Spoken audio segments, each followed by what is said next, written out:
Assalamu alaikum for class. How are you students? I hope you all are fine. Now we start our period of English. Open your books. Our unit is The Young Writer. And the topic is words meanings. For class, prepare your notebook. Write the day Friday. And the date is 26 June 2020. Unit is The Young Writer and the topic is words meanings. The first word is curiously. Curiously means tajassus. Means inquiring. I-N-Q-U-I. Inquire. R-I-N-G ring. Inquiring. Inquiring means tajassus या curiously means किसी चीज़ के बारे में आपने जानने की कोशिश करना inquiring कहलाता है, curiously कहलाता है. And the second is ambition. A-M-M-B-I-B. M-B-T-I-O-N शन. Ambition. Ambition means मकसद. अब मकसद को हम एम्बिशन को गोल भी कहते हैं और एम भी कहते हैं. आपको जो इजी वर्ड लगे आप दोनों में से एक कर लें. आपको दोनों इजी लगते हैं आप दोनों भी कर सकते हैं. ठीक है. एम्बिशन मीन्स गोल और एम्बिशन मीन्स एम भी हो सकता है. Both meanings as you like आप कर सकते हैं. And the next word is literature. L-I-T-E lit. R-A-R-E litera. T-U-R-E ture. Literature. Literature means होता है अदब. अब अदब में कौन सी चीज़ें शामिल होती हैं? पीसीज ऑफ राइटिंग यानी कि कुछ भी लिखा होना या कुछ लिखना एज वर्क ऑफ आर्ट यानी आर्ट के काम में कुछ लिखना. अब उनमें कौन कौन सी चीज़ें शामिल हैं आर्ट में? स्पेशली ख़ास तौर पर नॉवेल्स भी हो सकते हैं, प्लेज भी हो सकते हैं, पोइम्स भी हो सकते हैं. यानी कि जैसे हमने पढ़ा है ना कि यंग राइटर में जो फैज़ान असलम है वो राइटर है यानी कि वो किताबें लिखता है. ठीक है. वो उसकी जो बुक्स हैं और नॉवेल्स हैं वो पीस ऑफ राइटिंग है. ठीक है. And the next is fame. Fame means मशहूर होता है. फेम का मतलब क्या होता है? मशहूर. फेम मीन्स मशहूर. पॉपुलैरिटी. P-O-P-U पापू.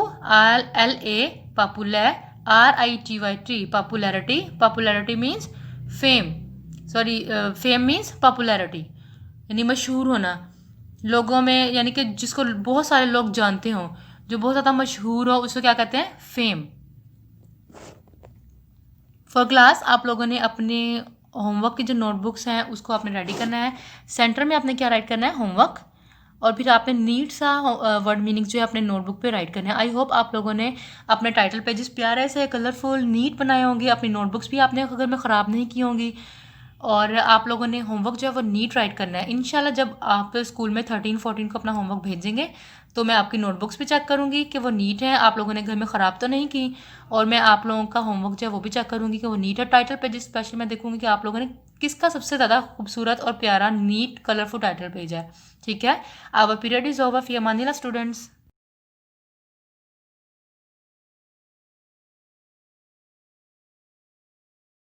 अस्सलाम वालेकुम for class. I hope you all are fine at home. मैं उम्मीद करती हूँ मेरे सब प्यारे बच्चे अपने घर में ठीक ठाक और खैरियत से होंगे.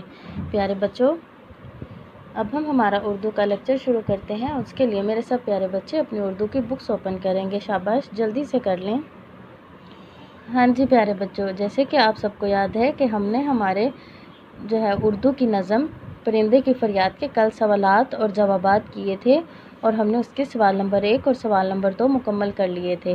तो मैं उम्मीद करती हूँ मेरे सब प्यारे बच्चों ने उसका खूबसूरत राइटिंग में होमवर्क भी किया होगा और उनको याद भी किया होगा. ठीक है बच्चों, अब हम हमारा अगला काम शुरू करते हैं. हम आगे के सवालात जवाबात मुकम्मल कर लेते हैं. उसके लिए मेरे सब प्यारे बच्चे अपनी उर्दू की नोटबुक्स ओपन करेंगे. शाबाश बेटा, जल्दी से नोटबुक ओपन कर लें. हाँ जी प्यारे बच्चों, जैसे कि आप सबको पता है कि जब हम हमारा कॉपी वर्क शुरू करते हैं हम सबसे पहले क्या करते हैं? हम सबसे पहले तारीख़ लिखते हैं 26 जून 2020. उसके बाद हम दिन लिखेंगे जुम्मा. उसके बाद बेटा हम लिखेंगे नज़म और नज़म का नाम क्या है? परिंदे की फ़रियाद. फिर हम लिखेंगे उन्वान और उन्वान क्या है हमारा? सवालात जवाबात. बेटा अब हम हमारा सवाल नंबर 3 पढ़ लेते हैं. चमन छूटने के बाद परिंदे का हाल क्या हो गया है? यानी कि वो बाग जहाँ पर वो रहता था या उसका घर जिधर वो रहता था, जब से वो उससे दूर हुआ है, वो इस पिंजरे में कैद हुआ है, तो उस बेचारे परिंदे का क्या हाल हो गया है? उसका हाल अब कैसा है? उस पर क्या गुज़रती है? तो बेटा इसका जवाब क्या है? चमन छूटने के बाद परिंदे का दिल गमज़दा हो गया है. क्या है कि परिंदे का दिल अब गमज़दा रहता है, उदास रहता है, उसको अपना घर, अपना घोंसला बहुत शदीद याद आता है और क्या होता है कि वो गमगीन हो जाता है और उदास हो जाता है। ठीक है बेटा। अब हमारा अगला सवाल है, परिंदे को किस चीज़ का डर है? जवाब, परिंदे को डर है कि वो कफस यानी पिंजरे में ही ना मर जाए। क्या है बेटा कि परिंदे को हर टाइम इसी बात का डर रहता है, इसी बात का खौफ रहता है कि वो कैद में रहते हुए या पिंजरे में ही रहते हुए वो मर ना जाए, कि ऐसा ना हो कि वो अपने साथियों से दोबारा ना मिल सके, वो अपने घर दोबारा ना जा सके और दोबारा जाने से पहले ही वो मर जाए। तो उसको हर बार हर दम इसी बात का ही डर रहता है। बेटा हमारा सवाल नंबर 5 देख लेते हैं हम। परिंदे को गुज़रते वक्त की कौन कौन सी बातें याद आती हैं? क्या है बेटा? इसका मतलब ये है कि परिंदे को अपने गुज़रे हुए वक्त में, यानी कि जब वो बाग में रहता था, सबके साथ रहता था, अपने घोंसले में अपने साथियों के साथ रहता था, तो उसको उस वक्त की कौन कौन सी बातें याद आती हैं? तो बेटा इसका जवाब है बाग की बहारें। नंबर 1 बाग की बहारें। नंबर 2 परिंदों का चहचहाना, यानी कि परिंदों का बातें करना, परिंदों का आपस में बोलना। नंबर 3 अपने घोंसले की आज़ादी, कि कैसे वो अपने घोंसले में अपनी मर्ज़ी से आता था, अपनी मर्ज़ी से जाता था, वक्त की कोई कैद नहीं थी, आज़ाद घूमता फिरता था। नंबर 4 कलियों का मुस्कुराना, कि जब बहार आती है तो जब ठंडी ठंडी हवा चलती है और कलियों पर जब शबनम के कतरे गिरते हैं तो क्या होता है, कलियां ऐसे लगता है जैसे मुस्कुरा रही हैं, और जब वो हवा से हिलती हैं तो ऐसे लगता है जैसे वो खुशी से लहरा रही हैं। नंबर 5 शबनम। बेटा शबनम क्या होती है? अक्सर बाग में या हरियाली में आपने देखा होगा कि जब सुबह सुबह उठते हैं तो ऐसा लगता है कि जैसे उस पर हल्का हल्का पानी है घास पे। तो बेटा वो जो थोड़ा थोड़ा पानी होता है और फूलों की पत्तियों पर, दरख्तों के पत्तों पर जो छोटे छोटे पानी के कतरे होते हैं, बेटा वो क्या कहलाता है? वो शबनम कहलाती है। ठीक है बेटा। तो ये सारी बातें जो हैं परिंदे को बहुत ज़्यादा याद आती हैं। ठीक है बेटा, यहाँ तक हमारे सवालात और जवाबात मुकम्मल हुए। इनको अपने अच्छे तरीके से याद करना है और इनका होमवर्क भी करना है। ठीक है बेटा। अब हम इनको एक दफ़ा दोबारा दोहरा लेते हैं। सवाल नंबर 3 चमन छूटने के बाद परिंदे का हाल क्या हो गया है? जवाब, चमन छूटने के बाद परिंदे का दिल गमज़दा हो गया है। चमन छूटने के बाद परिंदे का दिल गमज़दा हो गया है। सवाल नंबर 4 परिंदे को किस चीज़ का डर है? परिंदे को किस चीज़ का डर है? जवाब, परिंदे को डर है कि वो कफस में ही ना मर जाए। जवाब, परिंदे को डर है कि वो कफस में ही ना मर जाए। सवाल नंबर 4 परिंदे को गुज़रे वक्त की कौन कौन सी बातें याद आती हैं? जवाब, नंबर 1 बाग की बहारें। नंबर 2 परिंदों का चहचहाना। नंबर 3 अपने घोंसले की आज़ादी। नंबर 4 कलियों का मुस्कुराना। नंबर 5 शबनम। ठीक है बेटा, ये हमारे सवालात जवाबात मुकम्मल हुए। इनको आपने अच्छे तरीके से याद करना है, इनका होमवर्क करना है। और बेटा अपना ख्याल रखें, अपने मम्मा पापा का एहतराम करें, उनको ज़्यादा तंग मत करें और अपना काम वक्त पर ख़ुद से ही बैठ जाया करें करने के लिए। ठीक है बेटा, अल्लाह हाफिज़।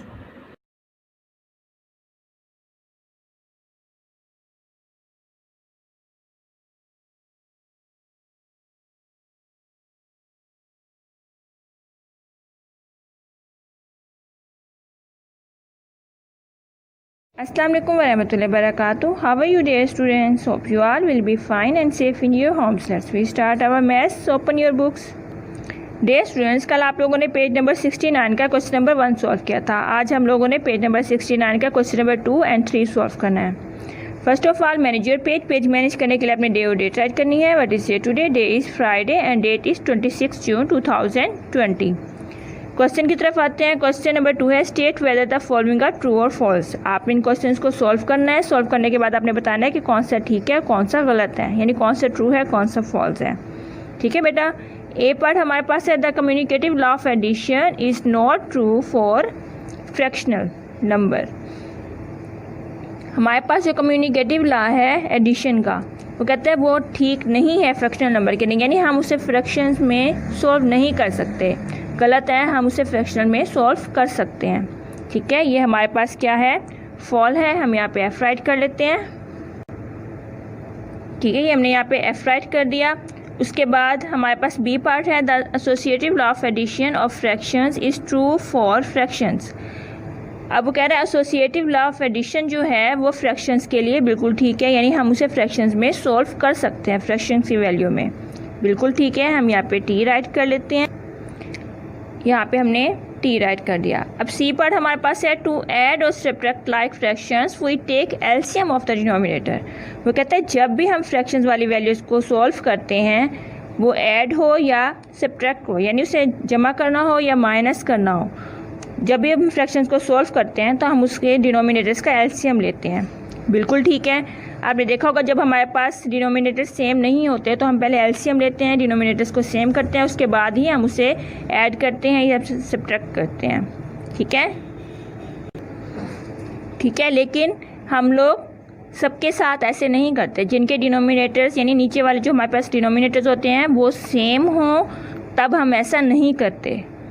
ठीक है, यानी हर सूरत में हम उसका एलसीएम नहीं लेते। हम उस सूरत में लेते हैं जब हमारे पास नीचे, जैसे यहाँ पे हमारे पास नीचे जो है वो दोनों नंबर्स चेंज होते हैं, तो उसे सेम करने के लिए हम एलसीएम लेते हैं। लेकिन अगर वो सेम होते हैं तो उसका मतलब हम एलसीएम नहीं लेते, तो इसका मतलब ये फॉल्स है। हम यहाँ पे एफ राइट कर लेते हैं। ठीक है, ये हमने एफ राइट कर लिया। अब डी पार्ट हमारे पास है, the sum of 3/4 and 4/3 is equal to 2 × 1/12। ठीक है, अब हमने इन क्वेश्चन को सॉल्व करना है और देखना है कि हमारे पास 2 और 1/12 आंसर आता है या नहीं आता। सॉल्व करते हैं क्वेश्चन को। ठीक है, यहाँ देखिए हमने क्वेश्चन को सॉल्व किया। हमारे पास था 3/4 + 4/3। हमने क्या किया, देखिए पहले सबसे पहले डिनोमिनेटर्स को चेक करना है। डिनोमिनेटर्स हमारे पास सेम नहीं है, हमारे पास यहाँ पे 4 है, यहाँ पे 3 है। हम क्या करेंगे, इनका एलसीएम लेंगे। ये हमने यहाँ पे इसका एलसीएम लिया 3 और 4 का। पहले हमने 3 पे किया, 3 × 1 = 3, 4 वैसे का वैसे राइट कर दिया क्योंकि 3 के टेबल में 4 नहीं आता। उसके बाद हमने 2 पे किया, 2 के टेबल में 4 कहाँ पे आता है, 2 पे आता है। 2 × 2 = 4, फिर 2 × 1 = 2। हमारे पास बाय कौन से नंबर्स आ गए, 3, 2 और 2। आपने तीनों नंबर्स को मल्टीप्लाई कर लेना है। 3 × 2 = 6, 6 × 2 = 12। हमारे पास एलसीएम क्या आया, 12। तो इसका मतलब है हमने यहाँ पे भी 12 बनाना है और यहाँ पे भी 12 बनाना है। तो यहाँ पे हमने 4 को हमने कौन से ऐसे नंबर से मल्टीप्लाई करना है कि 12 बने। 4 × 3 = 12, यानी 3 से मल्टीप्लाई करना है। और यहाँ हमने 3 को ऐसे कौन से नंबर से मल्टीप्लाई करना है कि हमारे पास 12 बने, तो हमने इसे 4 से मल्टीप्लाई करना है। 3 × 4 = 12। ठीक है, यहाँ हमने मल्टीप्लाई किया 3 से, जिस नंबर से हमने नीचे मल्टीप्लाई किया उसी नंबर से हमने ऊपर भी मल्टीप्लाई करना है। ठीक है बेटा, अब यहाँ पे भी हमने ऐसे करना है, जिस नंबर से हमने नीचे मल्टीप्लाई किया उसी नंबर से हमने ऊपर भी मल्टीप्लाई करना है। अब हम ऊपर वाली वैल्यू को ऊपर वाली वैल्यू से मल्टीप्लाई कर देंगे, नीचे वाली वैल्यू को नीचे वाली वैल्यू से मल्टीप्लाई कर देंगे। ठीक है, 3 × 3 = 9, 4 × 3 = 12। ऐड का साइन आ जाएगा, फिर 4 × 4 = 16, 3 × 4 = 12। अब देखिए हमारे पास डिनोमिनेटर सेम हो गया, हम अब इसे ऐड कर सकते हैं। 16 और 9 को ऐड करेंगे, हमारे पास क्या आएगा, 25। ठीक है, इसे हमने जमा किया है 16 और 9 को, हमारे पास आ गया 25/12। अब हमने क्या करना है, 25 को अंदर रखना है, 12 पे डिवाइड करना है। ठीक है, हमने 25 को अंदर रखा, 12 पे डिवाइड किया। 12 × 2 = 24, 25 से कम लेके आना था तो 24 आता है। 12 × 2 = 24। 5 में से 1 को कट करेंगे, हमारे पास आ गया 1। 2 में से 2 को निकालेंगे 0, हम राइट नहीं करेंगे, हमारे पास नीचे क्या आ गया, 1। अब हमने इसे राइट किस तरह से करना होता है, हमने जो नीचे वाली वैल्यू होती है उसको ऊपर राइट करना होता है, ऊपर वाली वैल्यू को साइड पे राइट करना होता है और साइड वाली वैल्यू को हमने नीचे राइट करना होता है। ठीक है, क्या तरतीब होती है इसकी, नीचे वाली वैल्यू को हम ऊपर लेके जाते हैं, ऊपर वाली वैल्यू को हम साइड पे, साइड वाली वैल्यू को हम नीचे। ठीक है, अब हमने ये देखें, ये ऊपर वाली वैल्यू हम साइड पे लेके आए थे, यानी 2 साइड पे आ गया। ये हमने 2 यहाँ साइड पे राइट कर लिया। उसके बाद 12 वाली वैल्यू को हमने नीचे लेके जाना है। ये देखिए 12 नीचे राइट किया हुआ है, और जो नीचे वाली वैल्यू थी 1 उसको हम ऊपर ले गए, ये इसको हम ऊपर ले गए। तो हमारे पास आंसर क्या बना, 2 होल 1/12। ठीक है, वहाँ पे भी आंसर यही था, 2 होल 1/12। इसका मतलब ये ट्रू है। ठीक है, इसलिए हमने यहाँ पे टी राइट कर लिया। अब हमारे पास ई पार्ट है, the difference between 12/11 and 1/11 is 1। वो कहते हैं डिफरेंस का मतलब होता है माइनस करना, ठीक है। हमने इन दोनों को माइनस करना है, हमारे पास आंसर आना चाहिए 1, ठीक है। अगर 1 आता है तो इसका मतलब ये ट्रू है, अगर नहीं आता तो ये फॉल्स है, ठीक है। हमने इसे सोल्व किया, हमारे पास क्वेश्चन था 12/11 माइनस 1/11, ठीक है। डिनोमिनेटर हमारे पास सेम दिए हुए हैं तो हमने इसे माइनस कर देना है। 12 में से हमने 1 को कट किया, हमारे पास आ गया 11, नीचे हमारे पास था 11, 11 से कैंसिल हो गया, 11 1 ज़ा 11, हमारे पास आंसर क्या आ गया 1 आ गया। तो वहाँ पे भी इसने आंसर क्या निकाला था 1 निकाला था, इसका मतलब ये ट्रू है, ठीक है। हमने यहाँ पे टी राइट कर दिया। अब क्वेश्चन नंबर 3 आपने होमवर्क में करना है और बुक पे ही सॉल्व करना है, ठीक है बेटा।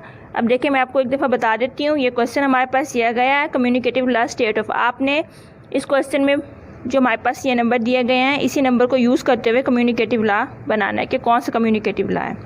उसके बाद आपने इन दोनों को माइनस करना है, डिनोमिनेटर सेम करना है, फिर माइनस करना है, बताना है कि इसमें से आंसर कौन सा है, ठीक है। उसके बाद आपने डिफरेंस बताना है, यानी इन दोनों को वैल्यूज़ को माइनस करना है, माइनस करने के बाद आपने बताना है कि इसमें से आंसर कौन सा है।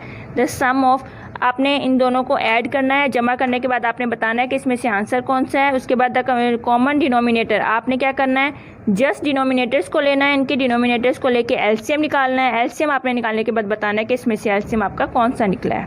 डियर स्टूडेंट्स, आज फ्राइडे हैं, आपने तमाम सुन्नतों पे अमल करना है, ठीक है। और आपने टीचर्स के लिए, जितने भी हमारे स्कूल की तमाम टीचर्स हैं, सबके लिए, मैम के लिए, सर के लिए और अपने घर वालों के लिए बहुत ज़्यादा दुआ करनी है। बच्चों की दुआ बहुत जल्दी कबूल होती है और आपने ये भी दुआ करनी है कि हमारे स्कूल जल्दी से ओपन हो जाएं और हम एक साथ बैठ के पढ़ सकें, ठीक है। टेक केयर, अल्लाह हाफिज़।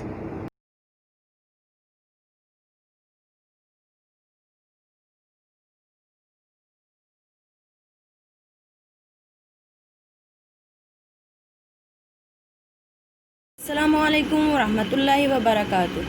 How are you dear students? Hope you all will be fine and safe at your home. Therefore class, let's start our today's lecture. So open your books. My dear students, we have started our unit number 8 heat. हम इसकी reading कर रहे हैं। इसमें हमने matter के बारे में पढ़ा था और फिर हमने ये डिस्कस किया था कि कैसे टेम्परेचर और हीट एक दूसरे से डिफरेंट होते हैं। तो बेटा आज हम थर्मोमीटर की रीडिंग स्टार्ट करेंगे। आज का जो हमारा टॉपिक है वो है थर्मोमीटर। तो पहले हम इस बॉक्स को देख लेते हैं, इसमें क्या लिखा हुआ है। Your normal body temperature is about 37 degree centigrade but it will be higher if you are ill. Normally हमारी बॉडी का जो टेम्परेचर होता है वो 37 डिग्री सेंटीग्रेड होता है, लेकिन अगर इससे ज़्यादा होगा तो क्या होगा कि हम बीमार हैं। Your temperature stage the same whether the day is very hot और वेरी कोल्ड। चाहे दिन बहुत ज़्यादा गर्म हो या ठंडा हो, यानी गर्मी हो या सर्दी हो, जो हमारे जिस्म का टेम्परेचर है वो सेम ही रहता है। ऐसा नहीं होता कि गर्मियों में हमारे जिस्म का टेम्परेचर बहुत बढ़ गया है और सर्दियों में बहुत कम हो गया। ये अल्लाह ताला का बहुत खूबसूरत निज़ाम है, एक बैलेंस्ड सिस्टम है कि मौसम कैसा भी होगा, हमारे जिस्म का जो टेम्परेचर है वो हमेशा सेम रहेगा। कैन यू रिमेंबर वाई, क्या आपको याद कर सकते हैं आप क्यों? It is because humans along with other mammals are warm blooded. इसकी वजह यह है कि इंसान जो दूसरे मैमल्स के साथ रहते हैं वो सब वार्म ब्लडेड हैं, ठीक है बेटा। चलें बेटा हम अपनी रीडिंग स्टार्ट करते हैं। ये चीज़ तो हमें एक इन्फॉर्मेशन मिल गई, हमें हमेशा याद रखना है हमने कि हमारे बॉडी का जो टेम्परेचर है वो 37 डिग्री सेंटीग्रेड होता है। थर्मोमीटर के बारे में आपने सुना होगा, देखा भी होगा और बहुत सारे बच्चों के घर में ये मौजूद भी होगा कि थर्मोमीटर एक ऐसा आला है, एक ऐसी डिवाइस है जिसके ज़रिए से हम ह्यूमन बॉडी टेम्परेचर जो है वो मालूम करते हैं, या फिर दूसरी भी बहुत सारी चीज़ों का टेम्परेचर जो है वो थर्मोमीटर के साथ मालूम किया जा सकता है। आज हम इसकी डिटेल्स पढ़ लेंगे, तो देखते हैं इसको। Thermometer, how do we know that the temperature is high और लो। आपको कैसे मालूम होगा कि टेम्परेचर ज़्यादा है या कम है। An instrument called a thermometer is used to measure the temperature. दर्जा हरारत की पैमाइश करने के लिए, टेम्परेचर को उर्दू में दर्जा हरारत कहते हैं, मेजर मीन पैमाइश करना। दर्जा हरारत की पैमाइश करने के लिए जो आला, इंस्ट्रूमेंट मीन आला, जो इंस्ट्रूमेंट यानी आला इस्तेमाल होता है उसको हम थर्मोमीटर कहते हैं। और thermometer is made of transparent glass. Thermometer जो है वो एक ट्रांसपेरेंट ग्लास के शीशे से बना होता है। ट्रांसपेरेंट ऐसी चीज़ को कहते हैं जिसके आर पार नज़र आ रहा होता है। ये देखिए हमारी बुक में इसकी पिक भी बनी हुई है, ऐसे थर्मोमीटर होता है। ठीक है बेटा, ये एक ट्रांसपेरेंट ग्लास से बना होता है। At one end of the thermometer there is a bulb, जो है एक हिस्से पर, थर्मोमीटर के एक हिस्से पर एक बल्ब होता है। This bulb contains a liquid which can be mercury और अल्कोहल। ये देखिए ये इसका बल्ब होता है। इस बल्ब के अंदर एक लिक्विड होता है जो मर्करी भी हो सकता है या अल्कोहल भी हो सकता है, दोनों में से एक होता है। When the air around the thermometer gets hot, जब इसके इर्द गिर्द मौजूद हवा गर्म होती है, the liquid inside the thermometer begins to expand, तो जो लिक्विड होता है थर्मोमीटर के अंदर मौजूद वो एक्सपैंड होता है, वो फैलना शुरू कर देता है। It moves upwards inside the tube, और ये जो ट्यूब है, ये बल्ब है, यहाँ पे ये लिक्विड होता है, जैसे दर्जा ज़्यादा होगा ये एक्सपैंड होके ऊपर की तरफ मूव करना शुरू कर देगा। ठीक है। When the air is cold the liquid contracts and moves towards, और जैसे ही जो हवा है इसके इर्द गिर्द वो ठंडी होगी तो ये क्या होगा, सिकुड़ेगा। कॉन्ट्रैक्ट मीन सिकुड़ना, सिकुड़ कर ये नीचे मूव करना शुरू होगा और ये यहाँ पे आ जाएगा। ठीक है बेटा, तो हमने थर्मोमीटर के बारे में क्या पढ़ा। ये एक ऐसा इंस्ट्रूमेंट है जिससे हम टेम्परेचर की मेजरमेंट कर सकते हैं, हमारे इर्द गिर्द चीज़ों की, हमारी बॉडी की या किसी भी चीज़ की, हमारे एटमॉस्फेयर की।